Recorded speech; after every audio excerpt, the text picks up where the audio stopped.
અમરેલીના ખાંભા પંથકમાં સિંહોનો આતંક જોવા મળ્યો। રાત્રિ દરમિયાન સિંહ રબારિકા ગામમાં ઘૂસ્યા। શિકારની શોધમાં આવી ચડ્યા સિંહ। જીઆરડી જવાનોએ ગાયોનું રક્ષણ કર્યું। જીઆરડી જવાનોએ 4 સિંહને દૂર ખસેડ્યા। ગામમાં રેતીના ઢગલા પર સિંહોએ આરામ ફરમાવ્યો। રબારિકા ગામના મુખ્ય ચોકમાં 4 સિંહો ગાયોના શિકાર માટે આવી ચઢ્યા, પરંતુ જીઆરડી જવાનોએ ગૌમાતાનું રક્ષણ કરતા સિંહોને દૂર ખસેડ્યા। ગત રાત્રિએ ગામના ચોકમાં રેતીના ઢગલા પર બેસેલા સિંહ અને જીઆરડી જવાનોનો વિડીયો વાયરલ થઈ રહ્યો છે। ફરી એકવાર આ તસવીરોમાં તમે જોઈ શકો છો કે જીઆરડી જવાનોએ 4 સિંહોને કઈ રીતે દૂર ખસેડ્યા। રાત્રિ દરમિયાન આ સિંહ રબારિકા ગામમાં ઘૂસ્યા હતા, જેની તસવીરો પણ તમે જોઈ શકો છો। એક નહીં પરંતુ 3 થી 4 જેટલા સાવજો અહીંયા જોવા મળ્યા। શિકારની શોધમાં આ સિંહો ગામમાં આવી ચઢ્યા। उत्तर प्रदेशना कांधला शहर में रखड़ता ढोरनो त्रास यथावत है। रखड़ता ढोरे अचानक मानसिक रीते विकलांग किशोरी पर हुमलो कर्यो। जोरदार टक्करथी किशोरी रस्ता पर पड़ी गई हती। रखड़ता ढोરના હુમલાથી શરીરના ભાગે ગંભીર ઈજાઓ પહોંચી। કિશોરીને સારવાર માટે હોસ્પિટલમાં ખસેડવામાં આવી। પ્રાથમિક સારવાર બાદ હાલતમાં સુધારો થતા રજા આપવામાં આવી। સમગ્ર ઘટનાના સીસીટીવી પણ સામે આવ્યા। રખડતા ઢોરના ત્રાસથી લોકોમાં ભય ફેલાયો છે। રખડતા ઢોરને પકડવા લોકોની વહીવટી તંત્ર પાસે માંગ છે।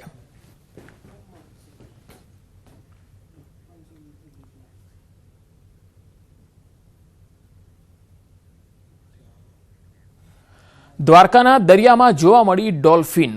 બેટ દ્વારકાના દરિયામાં અદ્ભુત નજારો જોવા મળ્યો। આ તસવીરો અમે તમને પણ બતાવી રહ્યા છીએ। બેટ દ્વારકાના દરિયામાં અવારનવાર જોવા મળે છે ડોલ્ફિન। બેટ દ્વારકા આવતા પ્રવાસીઓએ ડોલ્ફિનના દ્રશ્યો પોતાના મોબાઈલ કેમેરામાં કેદ કર્યા છે અને આ ડોલ્ફિન ઘણી વખત પહેલા પણ દેખાઈ ચૂકી છે। આ દરિયામાં ડોલ્ફિનનો નજારો જોવા માટે ઘણી વખત પ્રવાસીઓ પોતાના કેમેરામાં કેદ કરતા હોય છે અને આ ડોલ્ફિન આ દરિયામાં પહેલા પણ જોવા મળી હતી।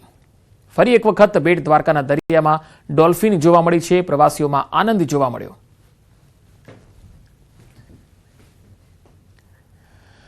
ઉત્તરાયણ તો પૂરી થઈ ગઈ, છતાં દોરીથી દુર્ઘટનાઓ હજુ પણ થઈ રહી છે।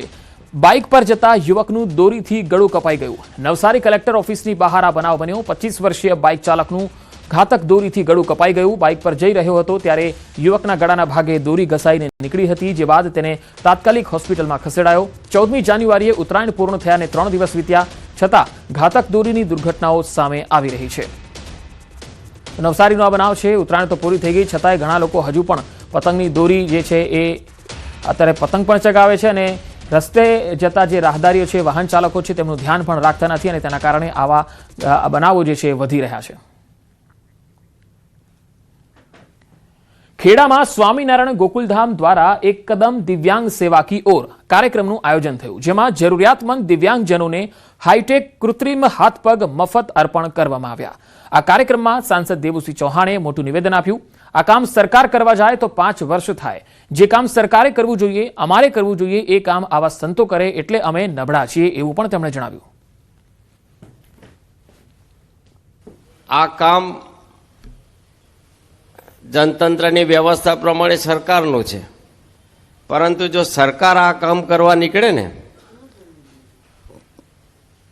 2560 લોકોને આ પ્રોથેસ્ટિક લિમ્સ આપવાનું કામ જો સરકાર કરવા નીકળે ને તો 5 વર્ષ કરે।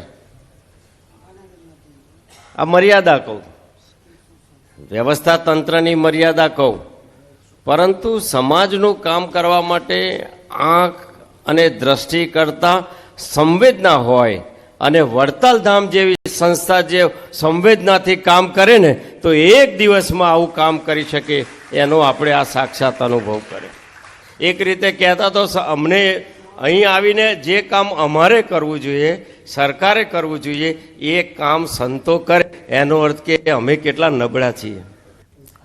જૂનાગઢમાં 45 વર્ષના આધેડનું અપહરણ અવાવરૂ જગ્યાએ તેને લઈ જવાયો। નશાકારક પદાર્થ આપી અને સૂંઘાડી અને બેભાન કરી દેવાયો।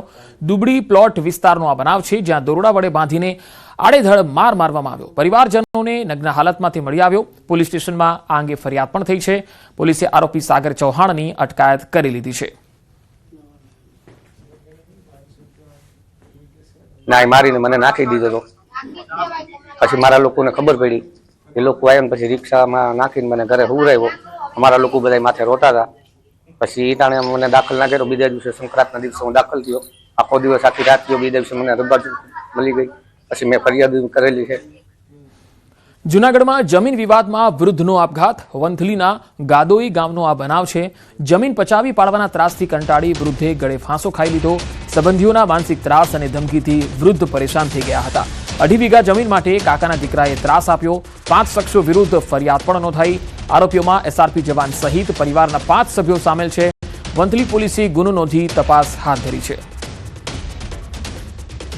20 વર્ષ ત્યાં એ કબજો જમાવીને બેઠા છે અને અત્યારે વારંવાર ધમકી આપતા હતા કે તમે પોલીસ કેસ કરશો તો એ કે અમારી લાગવગ એવી છે, અમારા પાસે પૈસા છે, એ કે અમારું તમે શું કરી લો, અમે તમારા ટાંગા ભાંગી નાખશો. એ કે અરવલ્લીના નિવૃત્ત કર્મચારીને સાયબર ઠગોએ ડિજિટલ અરેસ્ટ કર્યા. શામળાજી તાલુકાના દેહગામડા ગામના રહેવાસી કરણસિંહ ચંદુસિંહ જાડેજા પર એક અજાણ્યા નંબરથી વોટ્સઅપ વિડીયો કોલ આવ્યો. કોલ કરનાર વ્યક્તિએ પોતે ટેલિકોમ ડિપાર્ટમેન્ટમાંથી બોલતો હોવાની ઓળખ આપી અને તમારા આધાર કાર્ડ પરથી લીધેલા મોબાઈલ નંબર દ્વારા મહારાષ્ટ્રમાં 45 લાખનું સાયબર ફ્રોડ થયું છે અને તમારી સામે 17 FIR થઈ છે એવું કહ્યું અને 1 કલાક સુધી વિડીયો કોલ પર નજર કેદ રાખ્યા.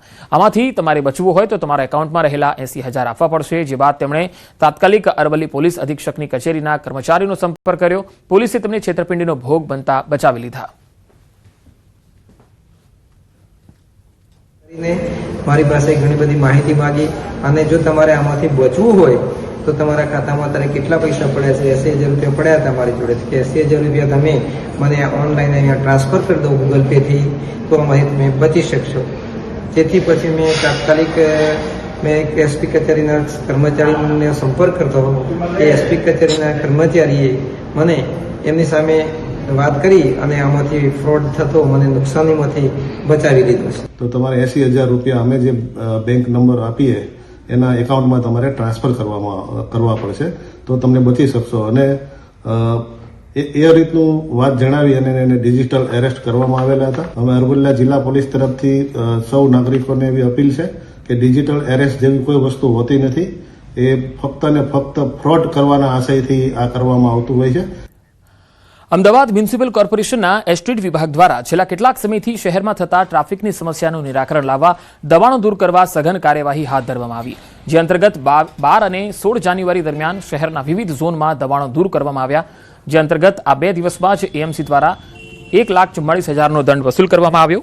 આ દરમિયાન કુલ 141 લારી ગલ્લા, 40 દૂર કરાયેલા શેડ, 239 તાડપત્રી, 1173 દૂર કરાયેલ અન્ય પરચુરણ માલ સામાનની સંખ્યા, 396 જાહેર રસ્તા પર જાહેરાતના બોર્ડ, 221 લોક કરેલા વાહનો, 3 ગેરકાયદેસર પાર્ક થયેલા વાહનોને ટોઈંગ કરેલા વાહનો અને 253 દંડ કરેલા વાહનોનો સમાવેશ થાય છે.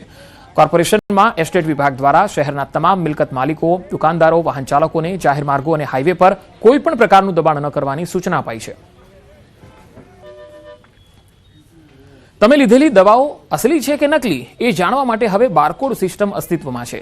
ભારતના ડ્રગ્સ કંટ્રોલ જનરલ ઓફ ઇન્ડિયાએ ફાર્મા કંપનીઓ માટે દવાઓ પર QR કોડ લગાવવું ફરજિયાત કરી દીધું છે. હાલ વિદેશમાં જતી બધી દવા પર બારકોડ ફરજિયાત છે, જ્યારે ડોમેસ્ટિકમાં બધી દવા પર બારકોડ ન હોવા